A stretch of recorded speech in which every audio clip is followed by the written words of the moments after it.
Existe um homem no Brasil que não foi eleito por ninguém, que não pode ser demitido por presidente algum. Um homem que não teve qualquer mandato eletivo, que julga e que, ao julgar, governa como nenhum outro. Esse homem é Gilmar Ferreira Mendes, ministro do Supremo Tribunal Federal há mais de 2 décadas, decano da Corte e provavelmente o indivíduo que acumulou mais poder na história recente da República Brasileira. Essa é a história de como um filho de Diamantino, no interior do Mato Grosso, transformou uma cadeira de juiz constitucional no principal ponto de encontro do poder do país, acima de presidentes, do Congresso e de qualquer outro cargo. E se você entender de verdade como isso aconteceu, provavelmente vai compreender muita coisa sobre como o nosso país realmente funciona.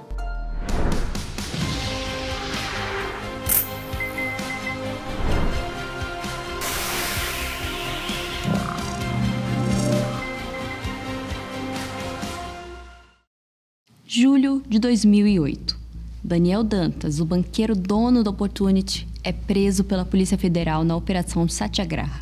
O problema dele era a primeira instância, o juiz de primeira instância, que na segunda instância, nas cortes superiores, ele já teria um esquema montado para comprar as decisões. Isto está claro, registrado nos anais do inquérito policial e da ação que deu a condenação desse banqueiro Daniel Dantas. A Justiça Federal decidiu hoje acolher as denúncias contra o banqueiro Daniel Dantas. A reportagem é de César Tralli. Com base nas acusações, o juiz federal Fausto de Santos decidiu que Daniel Dantas volta ao banco dos réus.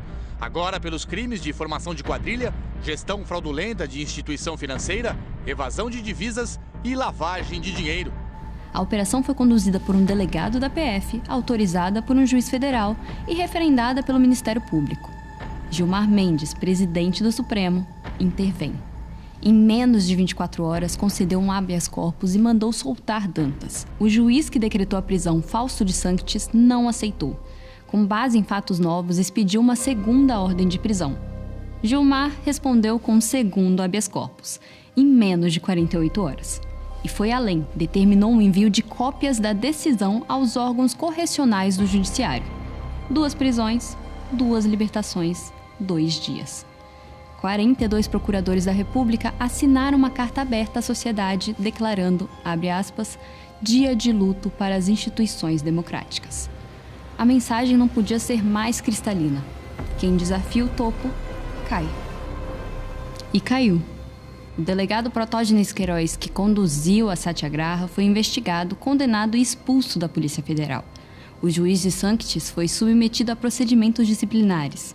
A operação foi desidratada na justiça, as provas viraram pó. E Gilmar?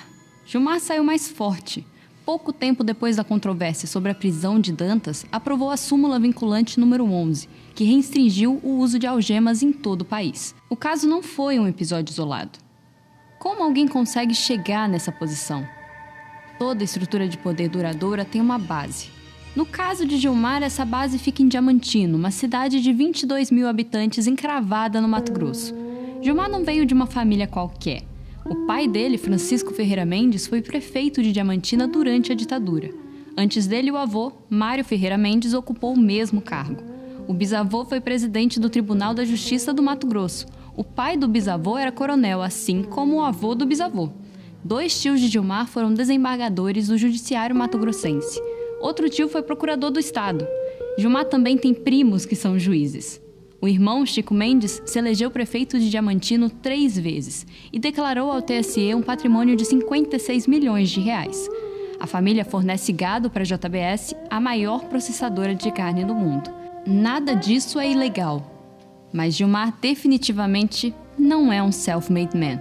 Gilmar é um produto de uma linhagem tipicamente brasileira que mistura terra, gado, política e administração pública há gerações. Alguns chamariam de coronelismo com diploma de doutor. Uma espécie de patriarcalismo do Brasil profundo.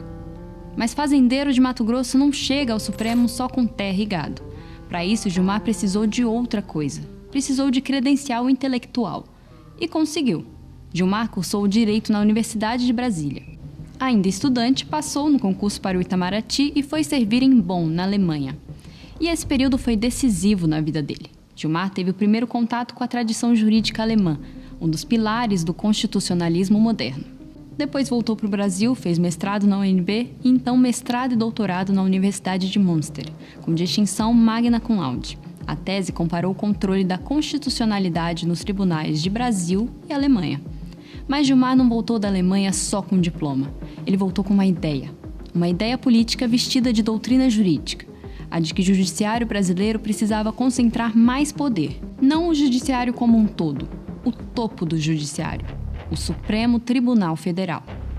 Antes de chegar ao STF, Gilmar já circulava pelo poder. Passou em primeiro lugar no concurso para procurador da República, trabalhou no Ministério da Justiça, participou da formulação de projetos de lei e em 2000 virou advogado-geral da União nomeado por FHC. Nessa função, Gilmar ajudou a expandir os instrumentos que permitem ao STF decidir diretamente sobre a validade de leis e atos do governo, sem esperar que casos concretos subam pela via recursal. Defendeu que as decisões do Supremo tivessem efeito vinculante.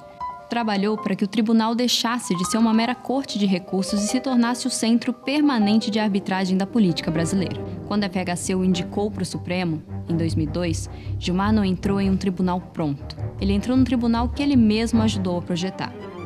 Você deve estar se perguntando, ok, mas e os outros ministros, por que o Gilmar é diferente? Porque Gilmar é a soma de 4 coisas que nenhum outro ministro do STF reúne ao mesmo tempo. A primeira é longevidade. Gilmar está no tribunal há 24 anos. Nenhum outro ministro chega perto. Tempo no STF não é só acúmulo de anos, é acúmulo de relações, de precedentes, de domínio sobre como o tribunal funciona por dentro. Desde 2002, Gilmar foi vice-presidente do STF, presidente do STF e do CNJ ao mesmo tempo e presidente do TSE 2 vezes.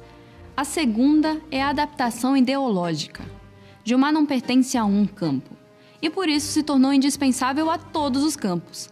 Nomeado por FHC, foi chamado de tucano. Foi próximo de Temer, adotou o pragmatismo com Bolsonaro, que chegou a ir a Diamantino apoiar o irmão dele nas eleições, e declarou à imprensa portuguesa que Lula estava fazendo, abre aspas, um excelente governo. O padrão é o mesmo, cada governo que se estabelece descobre que precisa mais de Gilmar do que Gilmar precisa do governo. Porque Gilmar pode travar uma agenda legislativa, libertar um aliado, enterrar uma investigação inconveniente ou dar respaldo jurídico a uma medida controversa. Mas a lista não termina aí. A terceira coisa que torna Gilmar diferente é o trânsito entre as elites que ele consegue trafegar. Gilmar abraça banqueiros num dia e sindicalistas no outro. É padrinho de casamento de empresários e conselheiro informal de presidentes de partidos adversários. Essa capacidade de circular entre mundos que normalmente não dialogam não é comum e extremamente valiosa em Brasília. Por fim, e talvez a mais importante, Gilmar conseguiu construir uma infraestrutura de poder fora da mais alta corte do país. E por isso não depende apenas do cargo. Mas antes de falar sobre essa infraestrutura, eu preciso te mostrar o que ele fez com essa cadeira nos anos seguintes ao caso Daniel Dantas. Porque esse episódio definitivamente não foi uma exceção. Vamos relembrar alguns exemplos. Em 2017, Gilmar soltou Eike Batista, preso pelo pagamento de supostas propinas ao governador Sérgio Cabral. O ministro Gilmar Mendes, do Supremo Tribunal Federal, mandou soltar o empresário Eike Batista. No mesmo período, em poucos meses, soltou Jacó Barata Filho, o rei dos ônibus do Rio, 3 vezes. Detalhe, Gilmar era padrinho de casamento da filha de Barata e mesmo assim não se declarou impedido. Em depoimento à Justiça Federal, o empresário Jacó Barata Filho, conhecido como o rei dos ônibus no Rio de Janeiro, reconheceu que pagou propina a políticos do Estado por pelo menos 20 anos. O que está contrariando nos bastidores os procuradores da Lava Jato aqui no Rio são os laços, Joel, que unem Jacó Barata Filho e o ministro Gilmar Mendes. Gilmar Mendes foi padrinho de casamento da filha de Jacó Barata Filho. A esposa de Gilmar Mendes trabalha no escritório de direito que está representando os sindicatos patronais de ônibus, as empresas de ônibus, os empresários de ônibus nas ações da Operação Ponto Final. O bilionário André Esteves, do BTG Pactual, também recebeu múltiplas decisões favoráveis. Gilmar chegou a dizer que a prisão dele foi, abre aspas, um caso clássico de um grotesco erro judiciário perpetrado pelo Supremo. Eu, inclusive, nessa sanha punitiva.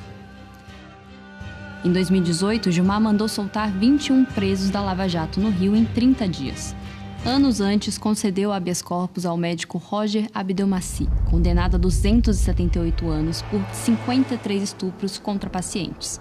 Abdelmaci fugiu para o Paraguai e ficou foragido por 3 anos. Quando uma apresentadora criticou a decisão, Gilmar a processou e ganhou. A relação com os mais ricos parece simbiótica. O caso mais recente é o do Banco Master. Daniel Vorcaro, dono do banco, gastou milhões de reais levando autoridades a eventos em Londres, Nova York e Lisboa. Pelo menos 4 ministros do STF usaram aviões ligados a ele. Quando a CPI do Senado aprovou a quebra de sigilo de uma empresa ligada a Toffoli no caso Master, Gilmar anulou a medida monocraticamente, 2 vezes. Gilmar voou de Diamantino a Brasília na volta da posse do irmão como prefeito, num Phenom 300 da Embraer operado por uma empresa da qual Vorcaro era sócio. O ministro disse que aceitou uma carona do empresário Marcos Molina, dono da Marfrig, e que não sabia da ligação do avião com Vorcaro. É fácil e tentador olhar para tudo isso e reduzir Gilmar Mendes a um operador cínico do direito brasileiro. Mas grandes personagens não agem apenas por interesse. Agem por uma visão de mundo que justifica a própria manutenção do poder.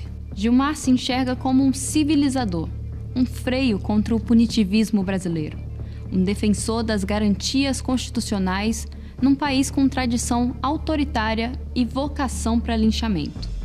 Ele se vê como a última linha de defesa da ordem jurídica contra o populismo penal. E essa visão não é inteiramente absurda. O sistema penal brasileiro é mesmo brutal. A cultura de primeiro prender e depois investigar é parte da nossa história. E Gilmar, com a formação alemã que recebeu, conhece de perto sistemas onde as garantias individuais são realmente levadas a sério. O problema é que essa visão funciona ao mesmo tempo como um escudo moral e uma justificativa conveniente.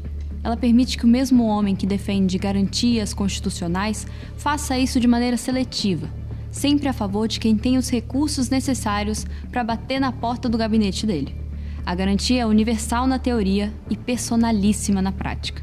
E quando alguém aponta essa contradição, a resposta costuma vir embalada em doutrina constitucional comparada. E quem critica é rapidamente rotulado como bárbaro, inquisidor, populista. Esse é o truque mais elegante de Gilmar Mendes. Ele transformou o vocabulário da proteção de direitos no vocabulário da proteção de poderosos. E fez isso de um jeito que discordar dele virou sinônimo de golpismo. Agora, como exatamente ele faz isso tudo na prática?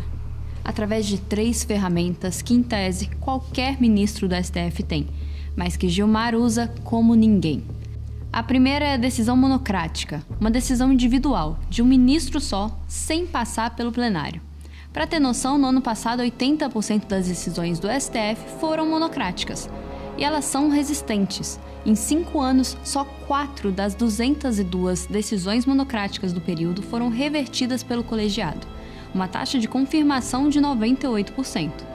Na prática, a decisão de um ministro tem o mesmo peso que a do tribunal inteiro. No total, Gilmar concedeu 620 habeas corpus monocráticos em uma década, quase 60% mais que o segundo colocado. Só em 2019 foram 250, quase 1/3 de todos os HCs individuais do tribunal. A segunda é o pedido de vista.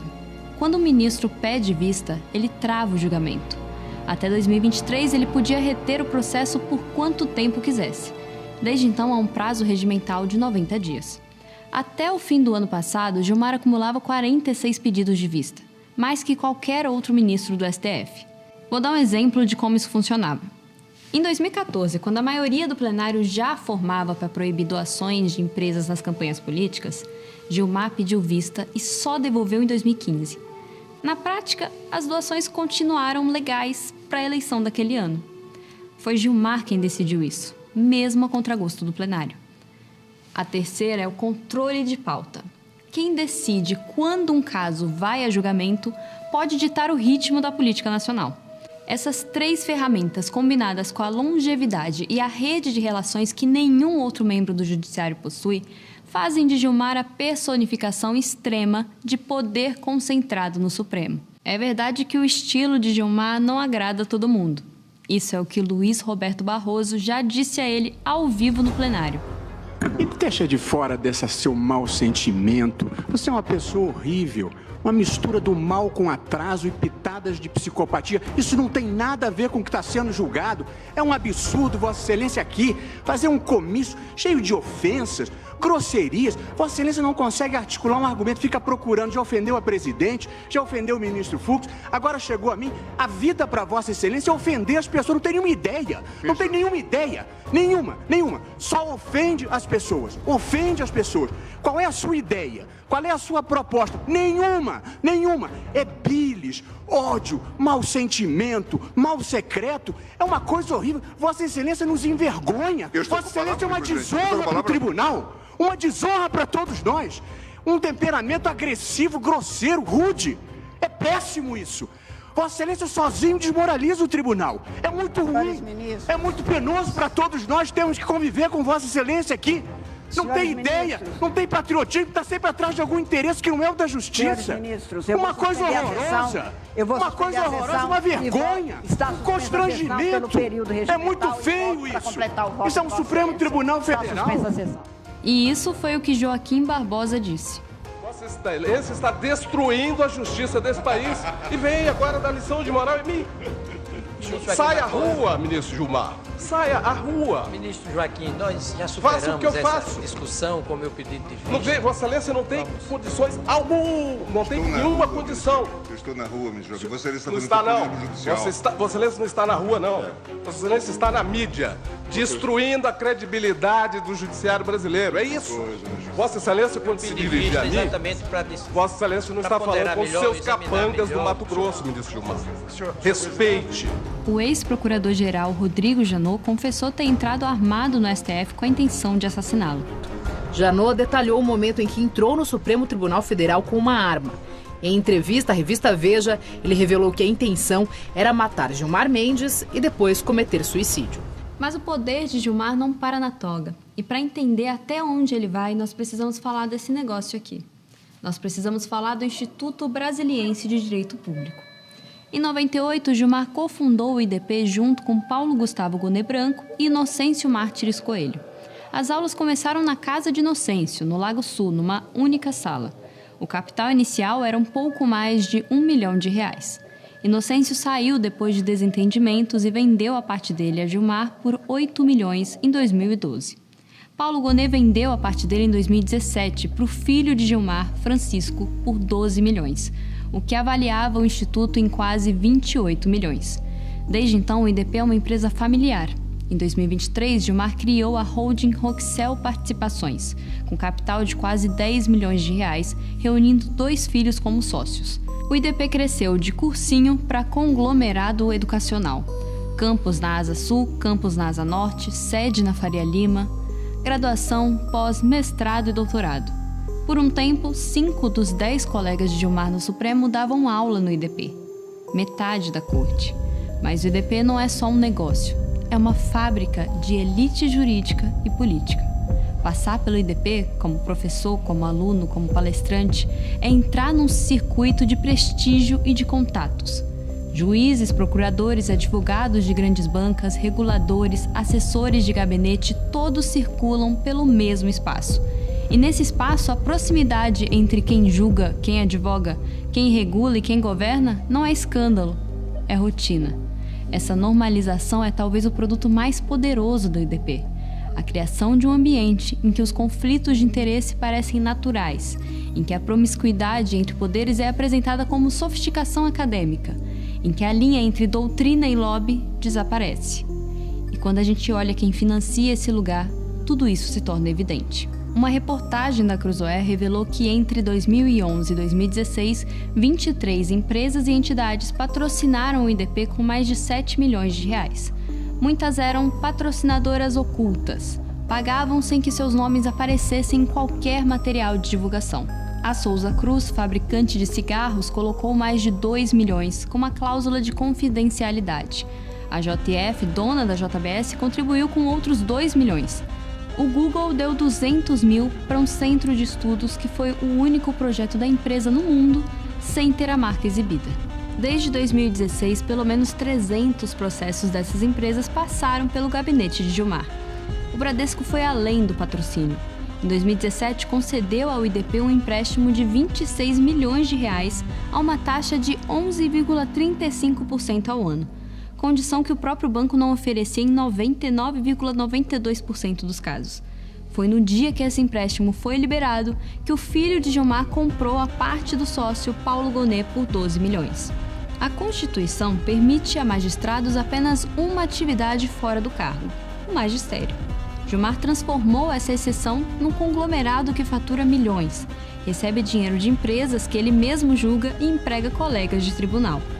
Não existe nada remotamente parecido em outra democracia do mundo. E o que aconteceu quando a imprensa tentou expor isso? A Carta Capital publicou uma capa em 2008, o empresário Gilmar, acusando o Instituto de tráfico de influência. O IDP processou a revista. Perdeu em primeira instância, perdeu em segunda instância, mas quando o caso chegou ao STJ, a decisão foi revertida. A Carta Capital foi condenada a pagar R$90 mil. Um dos ministros que votou na condenação era professor do próprio IDP. Do IDP nasceu outra coisa, o Fórum Jurídico de Lisboa, organizado em parceria com a FGV e a Universidade de Lisboa. O fórum começou como um evento acadêmico, mas hoje é bem mais do que isso. Você provavelmente o conhece como Gilmar Palusa. Agora nós temos que chamar de Fórum Internacional de Lisboa, mas se quiserem podem continuar chamando de Gilmar Palusa. Todo ano, no verão europeu, a cúpula do poder brasileiro migra para Lisboa. Na edição do ano passado, estavam presentes ministros do STF, do STJ, do TCU, o Procurador-Geral da República, o presidente da Câmara, governadores e ministros do governo Lula. Do outro lado da mesa estavam executivos de dezenas de empresas e entidades privadas, muitas com processos bilionários no Supremo. O BTG Pactual levou 5 representantes e organizou um jantar reservado num restaurante de luxo. A JBS também estava no evento. Além disso, estavam iFood, Vale, Meta e Bradesco. A associação que reúne Google, Amazon e TikTok promoveu um almoço privado. Muitos desses encontros não apareceram nas agendas oficiais dos ministros. Parte da conta é paga com dinheiro público. Em 2024, foram pelo menos R$1,3 milhão em diárias e passagens, incluindo jatinhos da FAB para os presidentes da Câmara e do Senado. A Transparência Internacional classificou o fórum como o maior evento de lobby judicial do planeta. Gilmar criou um espaço onde julgadores e julgados convivem a milhares de quilômetros do Brasil, sem as amarras e a vigilância de Brasília. É o balcão onde ministros interagem com os comandantes corporativos do país. Com o Gilmar Palusa, muitas decisões da corte se tornam, como disse alguém, um mero reflexo daquilo que já foi pacificado em jantares na orla do Tejo. Há ainda outra engrenagem na máquina de poder de Gilmar, a vida conjugal. Guiomar Feitosa Mendes, de quem Gilmar se separou em novembro depois de 18 anos de casamento, virou sócia do escritório Sérgio Bermudes Advogados, talvez o mais poderoso do país. O escritório já chegou a ter 42 mil causas em andamento e atendeu clientes como Vale, Bradesco, Odebrecht, Queiroz Galvão e Itaipu, praticamente todos com processos no STF. Nos bastidores de Brasília, Guiomar chegou a ser chamada de 12ª ministra do Supremo. O conflito é flagrante. Eike Batista pagou 6 milhões ao Bermudes em causas cíveis. Gilmar concedeu habeas corpus para Eike na esfera criminal. O procurador-geral Rodrigo Janot pediu impedimento, mas Gilmar recusou. A FEComércio do Rio patrocinava eventos do IDP e era representada pelo Bermudes num recurso do STF, do qual Gilmar era relator. Em maio de 2018, a Receita Federal produziu um relatório sobre Gilmar e Guiomar. Um sistema automatizado filtrou 800 mil CPFs de agentes públicos e reduziu a 133 com interesse fiscal prioritário. O casal estava na lista. Os achados foram pesados. Variação patrimonial de quase R$700 mil, sem explicação em nome do ministro. E a conclusão sobre Guiomar: indícios de lavagem de dinheiro com valores recebidos sem correspondência na contabilidade do escritório. O Bermudes declarou ter distribuído R$40 mil a Guiomar em 2016. Ela declarou à Receita ter recebido 2,7 milhões, quase 70 vezes mais. A movimentação total do casal naquele ano foi superior aos R$17 milhões. A reação de Gilmar foi imediata. Antes mesmo da imprensa publicar, mandou ofício a Toffoli pedindo providências urgentes. Declarou que, abre aspas, a Receita não pode ser convertida numa Gestapo ou num organismo de pistolagem de juízes. Toffoli mandou ofícios ao ministro da Economia, à PGR e ao secretário da Receita. Em 3 dias, a Receita emitiu nota dizendo que não havia procedimento de fiscalização, que as expressões sobre crimes eram erro no preenchimento. Alexandre de Moraes completou o serviço, suspendeu todos os procedimentos investigatórios e afastou os auditores que assinaram o relatório. Em fevereiro desse ano, a Polícia Federal foi atrás de 4 servidores da Receita por acesso a dados fiscais de familiares de Gilmar.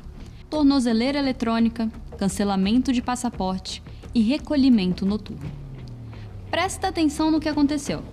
Os investigadores foram investigados, os fiscais foram fiscalizados, os auditores foram auditados. E quem era o objeto original da apuração saiu ileso. Enquanto isso, o patrimônio de Gilmar segue crescendo.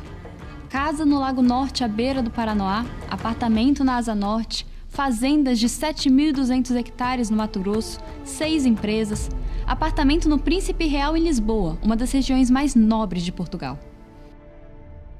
A CBF é outro bom exemplo de como Gilmar opera. Em agosto de 2023, o IDP assinou um contrato de 10 anos com a Confederação Brasileira de Futebol para gerir a CBF Academy, o braço educacional que oferece cursos obrigatórios para treinadores, árbitros e gestores. O contrato entregava ao IDP 84% da receita, que gerou quase 10 milhões de reais em 2023. O filho de Gilmar, Francisco, era um dos signatários. Pelo menos 6 pessoas ligadas ao IDP ganharam postos na direção da CBF.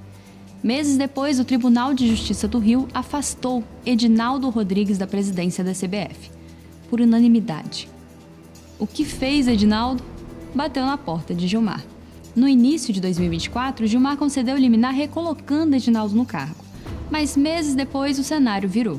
Gilmar não afastou Edinaldo diretamente, mas emitiu despacho remetendo as denúncias de volta à primeira instância, ordenando investigação imediata e urgente. O recado foi entendido.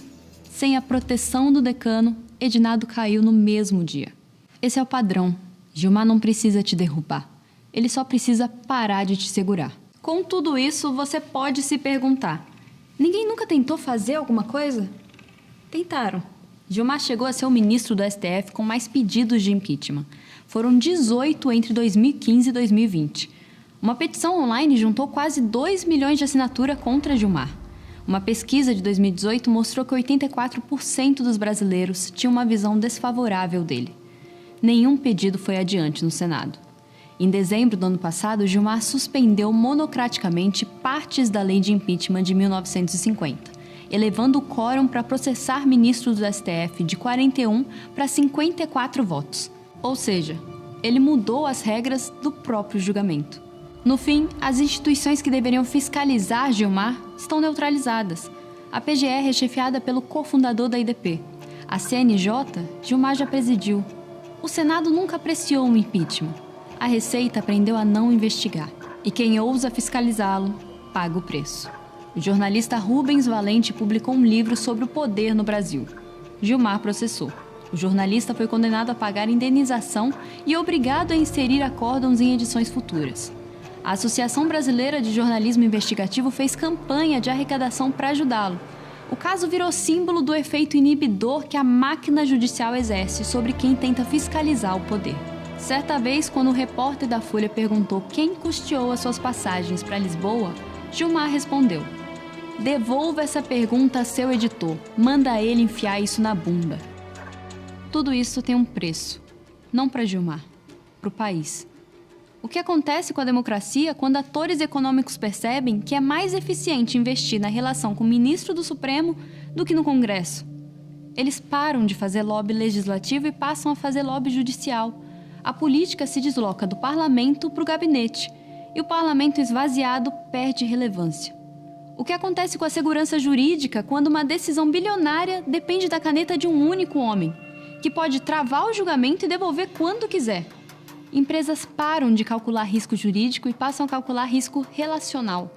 O que importa não é o que diz a lei, é quem você conhece no tribunal. O que acontece com a confiança pública quando conflitos de interesse deixam de gerar escândalo e viram rotina? As pessoas param de se indignar. Esse é o estrago mais profundo. Não são as decisões individuais. É a erosão silenciosa da ideia de que a justiça é imparcial. Quando um país inteiro aceita que o julgador janta com o julgado, que o tribunal é financiado por quem ele julga, que o investigador é punido e o investigado é promovido, algo se quebra na estrutura da República que é muito difícil de reconstruir. Gilmar Mendes não vai se aposentar antes de dezembro de 2030. Ou seja, ainda terá alguns anos de poder como decano, com decisões monocráticas, com uma rede que nenhum outro membro do judiciário possui.